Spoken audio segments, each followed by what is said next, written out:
All right, everybody, today's lesson here is going to have to do with using Lewis dot diagrams to draw kind of three-dimensional, flattened three-dimensional structures of molecules. So we're going to take a look at kind of the things that are on this main screen right here. We're going to go back and kind of review, make sure everyone's on the same page in terms of how many valence dots there are, and then we'll kind of progress through. We'll start with some real simple molecules, then we'll start throwing in some variations like how to draw these with polyatomic ions, double, triple bonds, and then kind of the weird one that has incomplete octets, which is kind of a bizarre little exception. And then I will also put in there, kind of towards the end, some hints that you can use that'll help you sort of predict what structures are going to be like. The hints aren't necessarily required, but they can make it a little bit faster. All right, here we go. So just by way of review, one of the first things that you need to be able to do is try to figure out how many valence electrons or dots each element has by simply looking at the periodic table. So again, there's the quickest pattern to this, and this is all based on electron structures and orbital diagrams, all the craziness. The simplest pattern is to take a look at which column the things are in. And so when anything that you're talking about in the first column is going to have one valence electron, anything in the second column has two, third has three, fourth has four, fifth has five, sixth has six, seventh has seven, and the last column here, no, it says 8 at the top, it actually has 8 valence electrons to it. I know it says 0. So if I just ask you to draw the Lewis dot structure for potassium, which is over on the far left side, you'd simply write K with a single dot to it. Or if I ask you about silicon, which is right below carbon, you would write Si, 1, 2, 3, and 4. Now if you've had any experience with drawing Lewis dot diagrams, there's kind of a little bit of a subtle difference between how we draw them for our initial elements like this and then how we can start to kind of move those electrons around as we are dealing with writing molecule shapes. So going over here under there, the ones that end up being a lot of trouble are these guys, this last, I don't know, 3 columns up here. So when you're talking about nitrogen and its family, nitrogen's got 5. We're talking about oxygen and its family, they have 6, like this. And then fluorine, all the halogens, they all have 7 to it. 1, 2, 3, 4, 5, 6, and 7, like that. So just kind of keep in mind to count carefully as you go across your columns that you don't miss a column. So 1 and 2, 3, 4, 5, 6, 7, and then these actually have 8 total electrons to them. So those don't really do any bonding, so we don't really get all that excited about drawing their Lewis dot diagrams for bonds. Okay, so count the columns. Okay, so basic rules for drawing Lewis structures. Again, a Lewis dot structure is simply a way of predicting the number and arrangement of bonds that are formed in a molecule. So in order to do that, there's a couple of hints that we can use. Usually you'll have the formula, although in some cases I could ask you to predict a formula. That would be a harder question, but like these two, you've got 2 simple formulas here, and I want you to be able to draw me the shape of that molecule. How is everything linked together? So up here, at the top is kind of the 4 basic shortcut list of rules that you kind of follow through. So number 1, you always want to try to find the central atom. Most of these have a case where there's going to be 1 atom in the middle and then stuff stuck to it. Not always true, but that's a good place mentally to start. And when you're drawing them out, it's kind of good to draw them in a plus shape. So you've got your central atom, and then you kind of draw things at the 4 corners. And that's kind of the easiest way to picture what they are. Next thing is, when you're starting to draw these out, start by figuring out the total number of valence electrons, the dots that you have to work with. Don't get too worried about which element they came from, but how many total do you have? And it's really important to make sure that that number stays the same and it never changes. And then the last thing is to make sure that when you have a shared pair of electrons, that you change that pair of dots to a bond line to give them that special status. Say, hey, these two are involved in a bond. So here's a couple of examples here.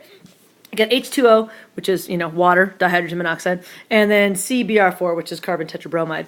So I would start off by looking for the central atom, and in H2O, I'm looking for the single one. That's going to be my central atom right there. In CBr4, that one, the single one, is going to be my central atom. So it's kind of an easier place to start when you're trying to draw these. Gives you some place to go. So I'm going to start by drawing my oxygen in the middle, and then I need to figure out, kind of in my plus shape, what I'm going to use. So in my plus shape here, which again is going to be molecules at the kind of the 4 corners, I only have 2 hydrogens to deal with. So I could either draw them left and right, I could draw them top and bottom, I could draw them at the corners, I could draw them at those corners. Doesn't really matter. Just kind of be thinking in terms of those particular corners. So I'm going to draw a hydrogen over here, why not? And I'll draw another hydrogen up here just for something different. Again, I'm at the corners. Total valence electrons. Hydrogen has 1 valence electron, and there's 2 of them, so it's a total of 2 valence electrons from the hydrogen. Oxygen has 6, so that's a total of 6. And if I think about the total between them, I've got a total of 8 valence electrons that I can deal with when trying to draw this particular molecule out. So when I'm doing this, again, the magic number I've got in terms of a total electrons that I have to deal with is 8 valence that I can work with. So where am I going to put them? I'm going to start by drawing my bond lines. I know that there has to be a shared pair here and a shared pair here. Otherwise it wouldn't be a molecule. So that's what's holding them together. The next thing is I can draw the rest of my dots that's around there. Now 2 of these dots, or 4 of these dots, are already taken. This one counts for 2 and this one counts for 2. I've got 8 total that I can draw.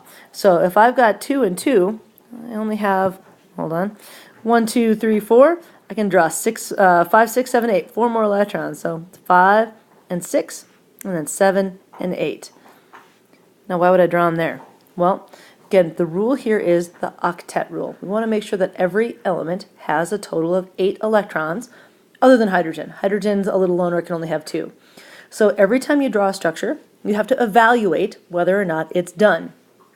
Because if I had drawn these extra electrons instead of over here, if I had drawn them over on this spot, I wouldn't have a very good balance in terms of what was going on here. I don't know why I just unerased those. But if I say I got rid of those guys and drew them in this spot, this hydrogen over here would have 4 electrons to it when it can only have 2.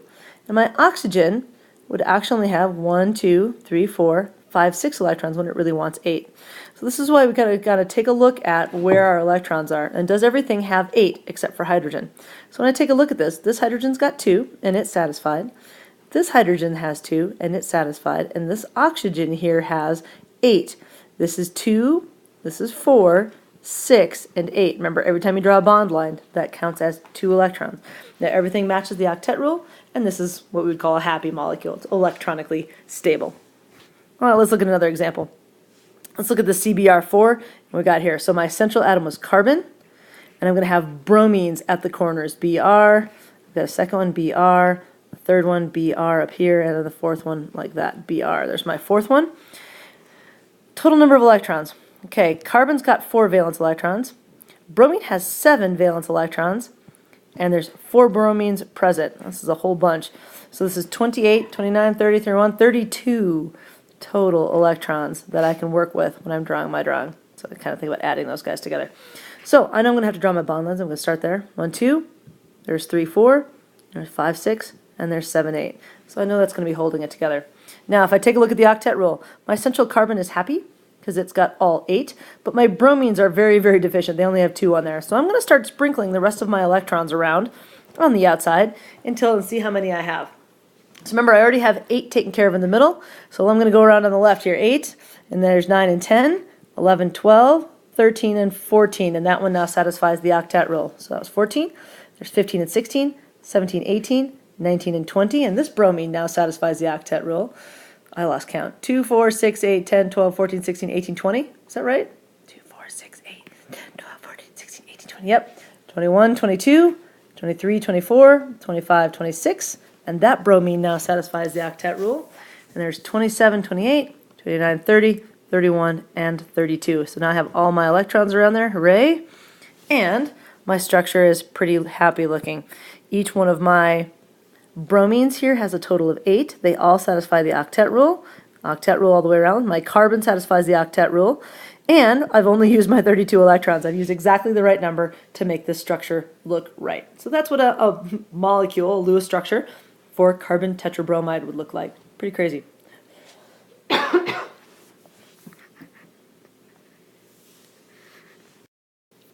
Okay, let's do a couple other practice ones. Here's PF3 and SBR2. So what I would do if I were you is hit pause, see if you can draw these out. Again, taking a look at what's your central atom, kind of draw your plus shape, your molecules, your outside ones at the corners, see how many total valence electrons you have to spread around, and then make sure to replace your final things with bond lines that you've got those in the right place and that everything satisfies the octet rule. So like I said, this is a good time to hit pause. I'm going to continue and draw it, but you should hit pause and see if you can make it work. Here we go. PF3. P is going to be my central molecule. I'm going to draw my F's at my corners. Doesn't matter which corners you use as long as you use 3 of the 4 of them.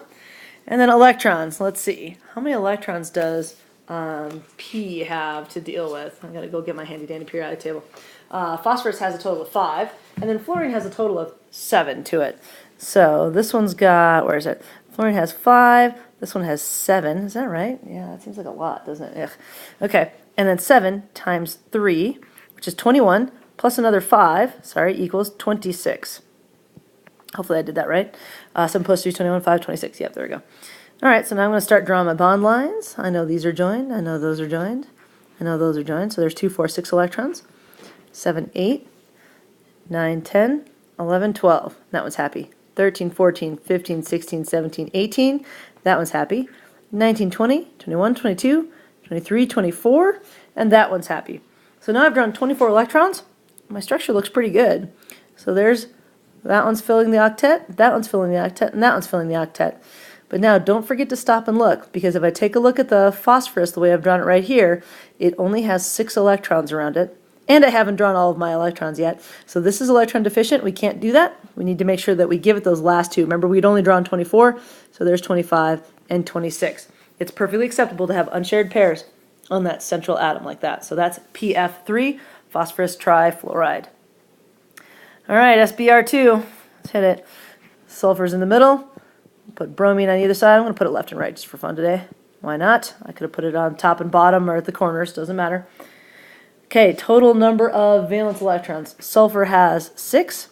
Bromine has 7 times 2.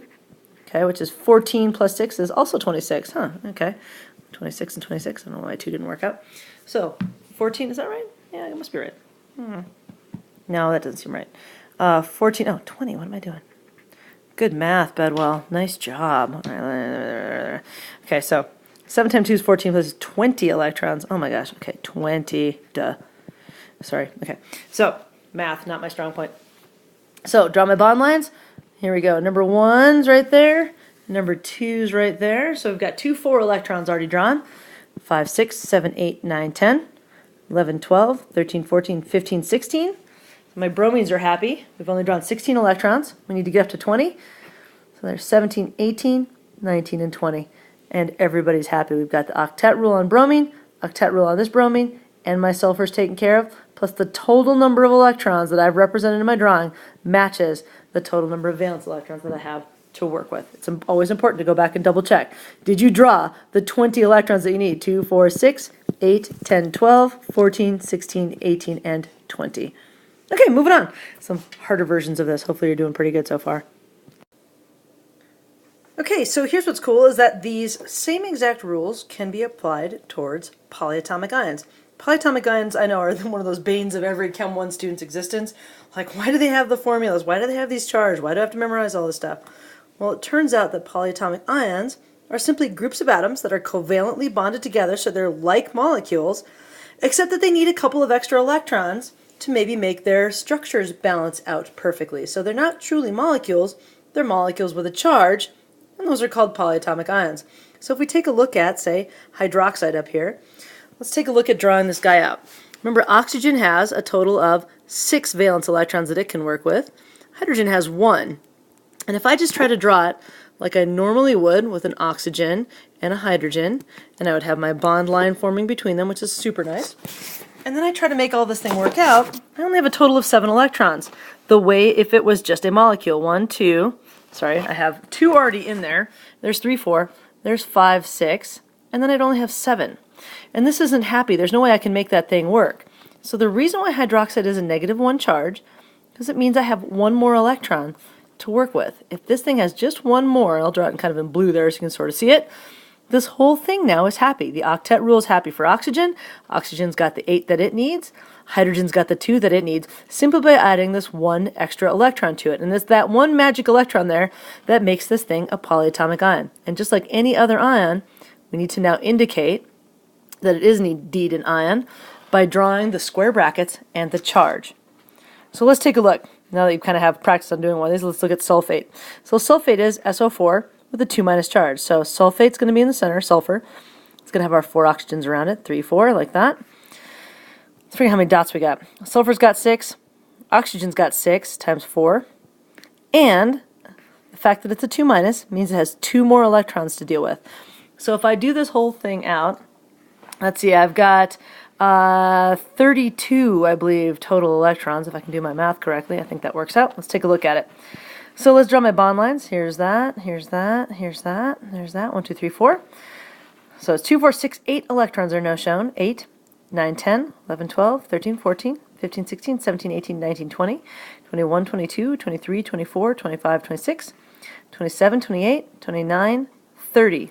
And you can see what would happen is if I didn't have those extra 2 electrons, it'd be very difficult to make this structure stable. But the fact that I've got this -2 charge, 2 more electrons to work with, means that I can give this whole structure 2 more electrons somewhere, and now the whole thing is perfectly happy. Single bonds all the way around. We've got nice single bonds, and then everything follows the octet rule all the way.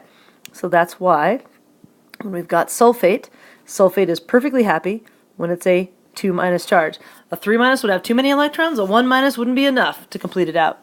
So let's take a look at phosphate, or actually you should probably do phosphate, hit pause and draw it out, and you can now tell me why phosphate has to have a charge of -3.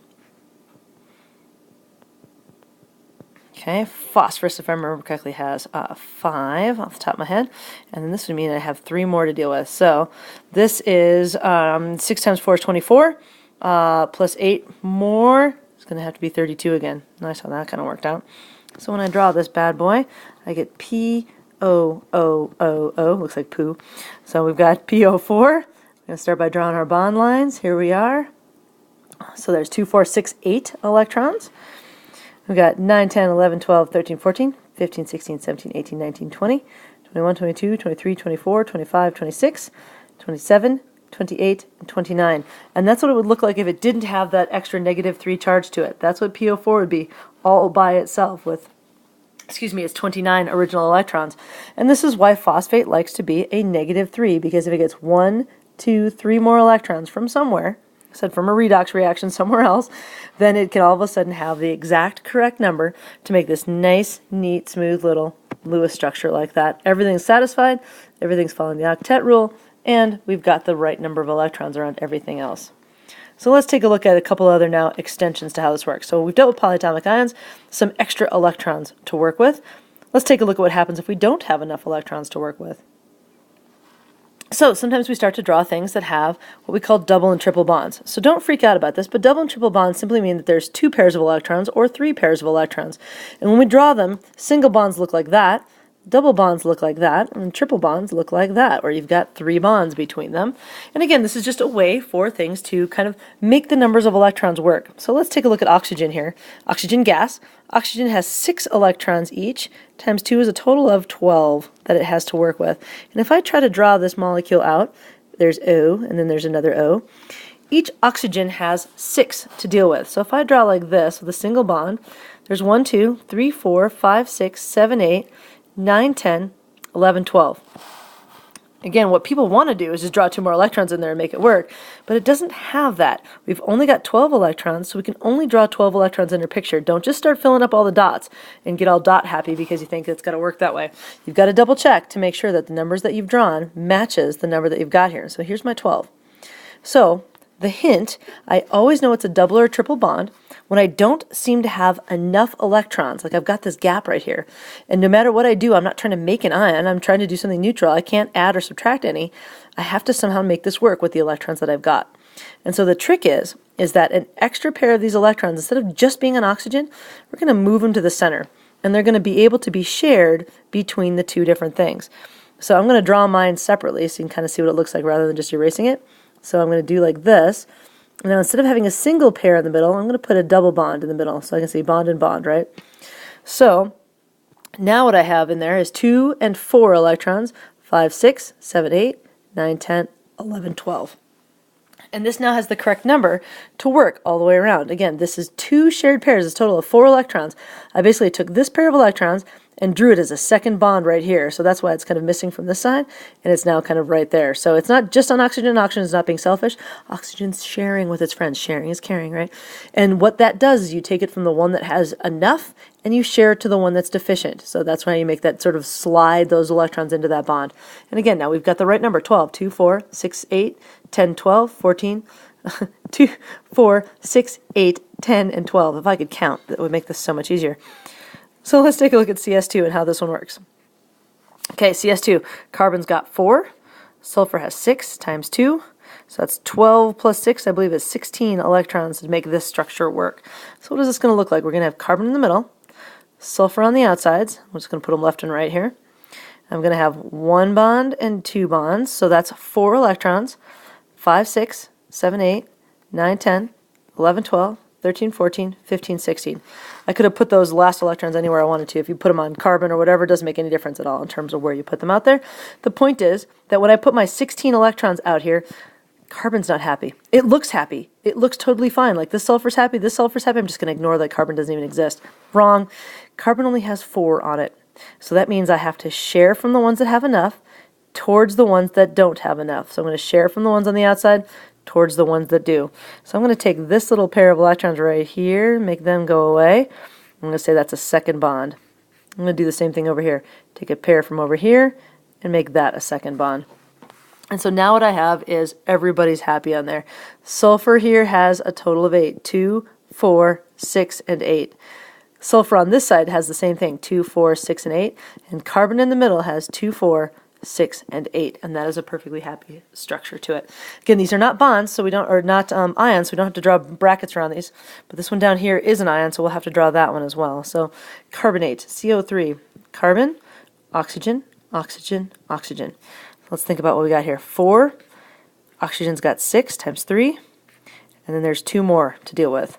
So 6 times 3, 6 times 4 is 24 electrons total that we have to deal with in this particular structure. Hopefully I did my math right on that. So let's start drawing this guy out. There's 1, 2, 3 bonds like that. So that's 2, 4, 6 electrons. Excuse me. 7, 8, 9, 10, 11, 12, 13, 14, 15, 16, 17, 18, 19, 20, 21, 22, 23, 24. Looks great, right? It's all done. Happy. Walk away. Oxygen's happy. Oxygen's happy. Oxygen's happy. But again, remember, you have to look at that center one. Carbon here is not happy. It only has 6. So again, with this one, you can pick any pair of electrons that you like. It doesn't matter where they come from. And move them to carbon. Carbon's the one that's deficient and needs some extra ones. So grab one of these pairs. I'll grab that one down there. Doesn't matter which one you grab. And now that's where my double bond is going to be. Excuse me. All these dots are getting caught in my throat, I think. So now that we have the correct number of dots on everybody, and again, we've double-checked our complete, we've got 8 on this oxygen.